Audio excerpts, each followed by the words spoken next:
ቤተሰብ እንዴት ዋላችሁ? እኔ እግዚአብሔር ይመስገን በጣም ደህና ነኝ። ድምፄ ቀስ ብዬ ነው የማወራችሁ፣ ምክንያቱም ማለት ነው ሴትዮዋ የሆነ ቦታ እንሂድ ብላኝ እስካሁን ብታይ ቢዚ ነበሩ። ከዛ እሺ ቆይ አንዴ ሽንት ቤት ነው ብያት መጣሁ። እግዚአብሔርን እናንተ ደብቄ ነው የምሰራው ማለት ነው። እና ውዶቼ እንዴት ናችሁ? ደህና ናቸው? እኔ በጣም ደህና ነኝ እግዚአብሔር ይመስገን። እንግዲህ ቅምጥሌና ብሩኬ የመጨረሻ መለያየት ቀን ነው ዛሬ የመጡት። እኔ በጣም እየሳኩ ነበረ፣ ኮሜንት እያየሁ ነበር ቁጭ ቪዲዮን ሳየው ማለት ነው። እና በቃ ተለያዩ፣ መለያየት በእናንተ አልተጀመረ፣ ምንም ችግር የለውም ምናምን ነው የሚሉ ብዙ ኮሜንት እና ኧረ መነቃቃት አሁን ላይ በቃ በጣም ተነቃቃን። ገባችኋ? እና በጣም እየሳኩኝ ነበረ። በጣም ብሶ እያለቃቀሰ አይደለም ዛሬ፣ የተወሰነ ሰው ነው የሚያለቃቅሰው፣ ብሶ አይደለም። ያው ድራማ እንደሆነ ስለገባቸው ነው እንደዛ እያሉ ያሉት ማለት ነው።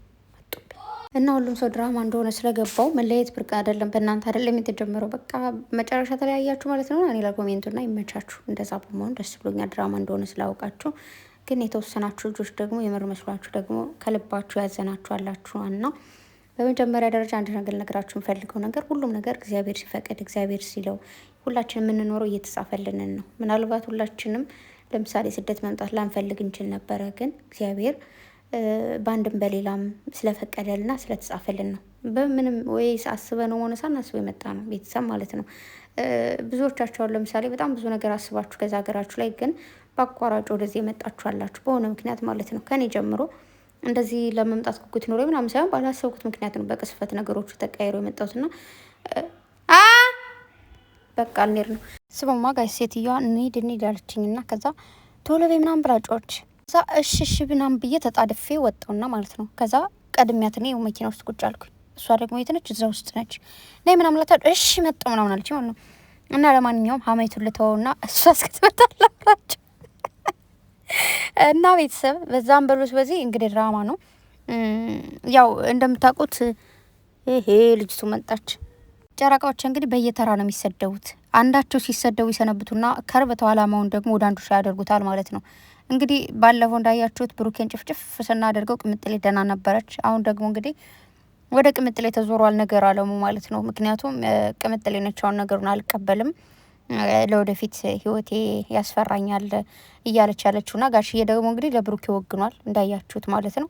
ግን ደስ የሚል ቦታ ነው ያሉት። እዚህ ጋር እንግዲህ ያው ጋሽዬ ጋር ጊዜ ማሳለፍ ስለፈለጉ ነው። እንግዲህ ያው ካሜራው እንደዚህ ከተዘጋ በኋላ አብረው ለሶስት አሪፍ ጊዜ ያሳልፋሉ ማለት ነው። በደንብ አድርጋችሁላችሁም ታውቃላችሁ። ምክንያቱም ምናልባት ብሩኬ እስካሁን አላገኘውም ይሆናል ጋሽዬ ማለት ነው። እዛ አንድ ሀገር ስለሆኑ ብቻ ይገናኛሉ ማለት አይደለም። ሁሉም ሰው የየራሱ ላይፍ እያንከለከለው አይደለም። በዛ ምክንያት እንግዲህ አልተገናኙም ነበረ ማለት ነው። እና ዛሬ እንግዲህ እንደምታዩት ደስ በሚል ሁኔታ ተገናኝተዋል። ብሩኬ ደግሞ ጋሽዬ እባክህ እሷን ፈልገውን ነገር አድርግላት ሁንላት እያለው ነበረ። ጋሽዬ ደግሞ አወት ላይ ያላችሁን አንብሎ እንግዲህ ቅምጥሌ እየተቆጣት ነበረ። ምክንያቱም እንዲለያዩ ስለማይፈልግ ማለት ነው። ቅምጥሌ ደግሞ እንግዲህ እንደሰማችሁት ጋሽዬ አንተ ከብሩኬ ውጭ ሌላ ሰው ማየት አትፈልግም እያለችው ነበረ። እውነት ለመናገር አባቶች የሆነ አንድ አማች ከተመቻቸው ያን ሰው ፈተታችሁ ወይ ደግሞ ትታችሁ ሌላ ሰው እንድትይዙ አይፈቅዱላችሁ። እንደ እውነቱ ከሆነ ትክክለኛ አባት ሲሆኑ ነው ግን እንደዛ የሚያደርጉት። እምላችሁ ሁሉም አባት ነው፣ ሁሉም እናት ነው። ግን የአባትነት ኃላፊነቱ የሚወጣ ትክክለኛ አባት፣ እንዲሁም ደግሞ የእናትነት ኃላፊነቷ የምትወጣ ደግሞ ትክክለኛ እናት ማለት ነው። ሶ እንግዲህ ጋሽዬ እንዲለያዩ አይፈልግም፣ ይወደዋል ብሩኬ እንዴ እነሱ ሲያስጠሉ እና ምንድን ነው ጋይስ፣ በዚህም ሆነ በዛ ቅምጥሌ እውነት ለመናገር እንደ ሴት ሆነን ስናስበው ና በቅምጥሌ ቦታ ሆናችሁ ስታስቡት ለወደፊት ህይወት ያሰጋኛል ያለችው ባለፈውም ነግሬያችኋለሁ። እምነት አንዴ ከተሸረሸረ፣ እምነት አንዴ ከተበላ ከባድ ነው ያንን ሰው ሁሌ ማመን ማለት ነው። እንደ በፊቱ እንደነበረው አታምኑትም። በቃ መጥቷል። በኋላ ደግሞ ቀጥላለሁ። ወይኔ ቤተሰብ ዛሬ እግዚአብሔርም ማለት ነው ሴትዮዋ እስከ ልጆቿ ልትፋታኝ አልቻለችም። እንዴ ምን አይነት ቀን ነው ትላላችሁ? እግዚአብሔርን ደከመኝ። 3-4 የሆነ ቦታ ስቀይር ባለው ከዛ ወይ ልጆቹን ትልካለች ወይ እሷ እኔ ቁጭ አብረሽን ቁጭ።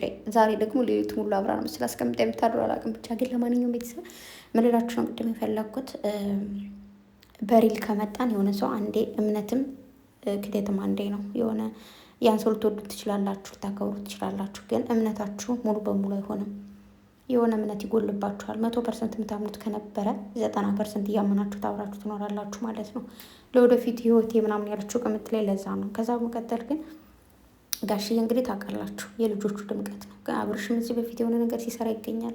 ቅምጥሌ ቡራም ተገኝልን ሲሉት ደግሞ ይገኛል። እና አባት ኩራት ነው፣ አባት መከታ ነው። እንግዲህ ለልጆቹ ሲል ልጆቹ የፈለጉትን ነገር አይሆንም ብሎ ልጆቹ የሚፈልጉትን ፍላጎት ማሳጣት አይፈልግም። ታውቃላችሁ የአባትን ፍቅር ማለት ነው። አባት ማለት ይሄ ነው። ገባችሁ? እና ጋሽዬ እንግዲህ ያደረገው ነገር የተገኘው ለልጆቹ ሲል ነው። ለቅምጥሌም እንዳይከፋት ቡራንም እንዳይከፋው ተገኝልኝ ሲባል ይገኛል። በዛውም እነሱን ማግኘት ስላለበት ማለት ነው። እና ጋሽዬን አለማድነቅ ንፉግነት ነው። የምር የሆነ ደስ ይላሉ። ማርያምን ደግሞ በጣም የሳቁት ፓርት ምን እንደሆነ ልንገራችሁ። ቅምጥሌ እኮ ናት ግልጽ ግልጽ ነው ማውራው፣ እኔ እኮ ግልጽ ነኝ አለችውስ። እኔም ግልጽ ነው ማውራው አለ። የሆነ ያዘጋጅሽ ነገር አለ ወይ ምናምን ሲል እዚህ ጋር ሳቅ ነው የወደኩት ማለት ነው። እግዚአብሔርን አለመሳቅ አልቻልኩም። ምክንያቱም አባትና ልጅ እንዴት አንድ አይነት ይሆናሉ? በስመ አብ ይመቻቸው። እመቤቴን አለመሳቅ ደግሞ አልቻልኩም እና ስቅ ያለው እዚህ ፓርት ላይ ማለት ነው። እና ከዛ ደግሞ ድጋሚ ሳቁት ፓርት ብሩኬ ማን ነው ጋሽዬ የሆነ ነገር ብሏት የለ ከዛ ሲሄድ ቅምጥሌ አልሄድም ብላ ደግሞ ቁጭ አላለችም። ከዛ ብሩኬ ጋሽዬ ጋር ነው የመጣሽው፣ ጋሽዬ ጋር ትሄጃለሽ እያስፈራራኝ ማለች። ጋሽዬ ከዚህ በኋላ ለእኔ ልሰማኝ ስላልፈለግ ከዚህ በኋላ እኔ በራሴ ነው ወጣሁ አንተንም ምናምን አለች ቅምጥሌ ማለት ነው። እና ብቻ ይመቻችሁ። አክቲንግ በቃ ትችላላችሁ። ጋሽዬም ቦራም ቅምጥሌም ማለት ነው ትችላላችሁ ነው የምለው። በመቀጠል ግን ምንድን ነው እዚህ ጋር መልእክቴ ሊሆን የሚችለው እንግዲህ ምዕራፍ 1 አልቆ ምዕራፍ 2 ድራማውን ጀምረናል ማለት ነው። ስለዚህ ተስፋ እየቆረጣችሁ ያላችሁ ተስፋ አትቁረጡ። እያለቀሳችሁ ያላችሁ ደግሞ እንድታረቅሱ አልፈልግም። እንባችሁ በምንም መልኩ ጠብ እንዲል አልፈልግም። የምሬን ነው። መቤቴን አትከፉብኝ፣ አታልቅሱ። በጸሎት በዱዓችሁ አግዟቸው። ከዚህ በላይ ምንም ነገር የለም። የሰው ልጅ ሊታገዝ የሚችለው በጸሎት በዱዓ ነው።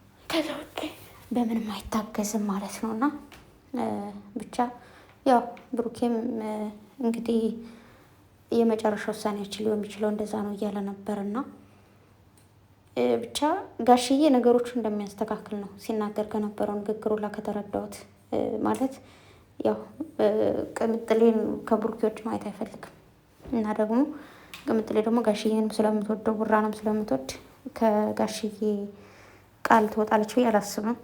ብቻ በአንድ ላይ መጣችሁ ስላየኋችሁ ደስ ብሎኛል። ይኸው ልጅቱ ደግሞ መጣች። እግዚአብሔርን በአንድ እጄ ልብስ እያሰጠው በአንድ እጄ ነው ማወራችሁ። ምክንያቱም ዝም ብዬ ካወራሁኝ ልብሱን ሳላሰጠው ሴትዮዋ ትመጣና ምን እያረግሽ ነበር ትለኛለች። ፈጣሪ ያለ። ከዛ ደግሞ ልብሱን ብቻ እንዳላሰጣ ደግሞ ከዛ መጣት ይዘኝ ትላለች ማለት ነው። እና ወዶቼ ባጭሩ ምንድን ነው አትጨናነቁ። ምንም የሚያስጨንቅ ነገር የለም። እኔ ምንም አይጨንቀኝም እግዚአብሔርን። ግን በአንድ ላይ መጣው ፍቅራቸውን አፍቆናል። አሁን አፍቆናል። ነገር ግን ስራ ነው። ድጋሚ ዛሬ የምነግራችሁ የምንችለው በደንብ አድርጋችሁ እመኑ። ስራና ስራ ብቻ ነው። ቅምጥሌ ተነስቶባታል። በአሁኑ ያው ታውቃታላችሁ፣ ቆርጣ ተነስታለች። እንግዲህ ልታጨልለን ነው ማለት ነው በደንብ። ስለዚህ እናንተም ደግሞ እሷን ቆረጥ ብላ ስትነሳ እናንተም ድራማ እንደሆነ ቆርጣችሁ ማወቅ አለባችሁ። ሲጀመር የሆነ ፓርት ላይ ብሩኬን አይታችሁት ከሆነ እንጠብቅ ምናምን ካለው ፓርት ማለት ነው እንደዚህ ትራስ እንደዚህ እያያዘ ነበረ ምናምን በዛ ፓርት። አሁን ትራሱ እንደዛ ሲያደርግ ምናምን ምን አደረገ ብሩኬ ካለ ስቋል። እኔ መንገራችሁ ብሩኬ እየሳቀ ነበረ ወይ ደግሞ በቃ ካሜራማኑ ሲያዩ ሳቁ እንዳይመጣ። አንዳንዴ ስታወሩ ይሻላል። ሰሪ ሆናችሁ ስትታዩ ሳቃችሁ ነው የሚያመልጣችሁ ያውቃለሁ። ስለዚህ ዶንቶሪ ምንም እንዳትጨነቁ ፏ በሉ። ቤተሰብ ደህና ደሩ። የምሬ ነው። ፍርሃት እያለ ሴትዮዋ ዛሬ መጦባታል። ደግሞ ምታይ ልጆቹን ራሱ ዛሬ እንዴት አድርጋ እንደመታቻቸው እኔን የምትመታ እየመሰለኝ ፈጣሪው ትዕግስት ውስጥ ባሏን አፍቋት ነው መሰለኝ። የለም ዛሬ ከቤት እና ለማንኛውም እግዚአብሔር ሊሄድ ነው ወደ እሷ ቻው። የትም ፖስት የማደርገው ከእሷ ጋር ነው። ያው ባንቺ እየነካካው ባንቺ እያወራሁት ማለት ነው። እዚሁ እንትን ማለት አልችልም። ባይ ደህና ደሩ።